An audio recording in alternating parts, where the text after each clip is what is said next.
let's talk then about your book that is just come out, your new one. And what I guess really just the main question is, somebody goes to the bookstore, goes on Amazon to order this. What do you hope they take from it? What would make you proud as a second-time author that they leave this book with? I would love it if they left, after reading it, they learned new tools and new strategies on how to become the most trusted. So that would make me so happy and so proud. It really is a guide, Roger, to become the most trusted. And the proven path to become the most trusted and to gain loyalty and business growth is by applying these 8 principles of trust. And so the book is a collection of real client stories, Roger. And you asked a really great question about what would you do if you had churn? Well, there are 8 chapters in the book, and each chapter starts with, like I said, a client story and the problem that they had. So one chapter is all about customer churn. Another chapter is about long-term customers leaving and going to the competition. Another chapter is about being ghosted.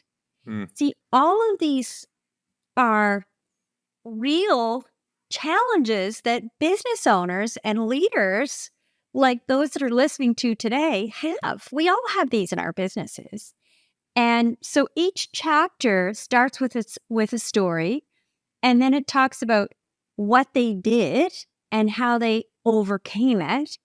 And then every chapter includes a framework, and every chapter includes a section that I call Making It Happen. And that's how to make it really practical and operationalize it in your business so that the book is a guide and it can help you move the needle.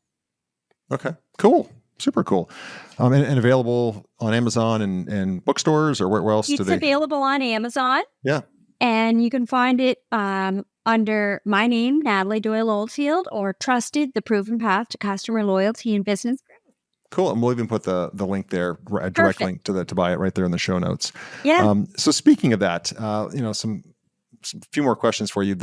One of the questions I ask every guest, because I really believe that leaders are readers, and that continuing education, self-education, self-improvement, personal growth is so important to not just business, but your life. Yes. Is there a book, and you can't pick your own, that's cheating. Is there a book that you've read? It doesn't have to be recently, but just a book that you've read and it could be on any topic, when you set it down, you just went, woof, I will never think about that the same way. Like that's going to rattle around in my brain for a long time. That really changed the way I view something or I feel about something. What book would you recommend to the listeners? There is a lot. Sure. I love books, Roger. Yeah. I mean, what I love about books is they change your whole worldview, and books can change lives. I really believe that. Before you answer, I had a guest on here who actually owns a publishing company and helps people publish, get publicity for their books. And his quote is, "The right book at the right time for the right person, will change their life." And it's so true. It's so true. It's so true. Yeah. So, I recently reread for the second time Atomic Habits, and by James Clear. So I read that several years ago when it first came out, and that really, stayed in my head, as you said. And I reread it about a month ago, and so that's the one I think I'm going to choose because it was significant and so well written and so simple yet so powerful.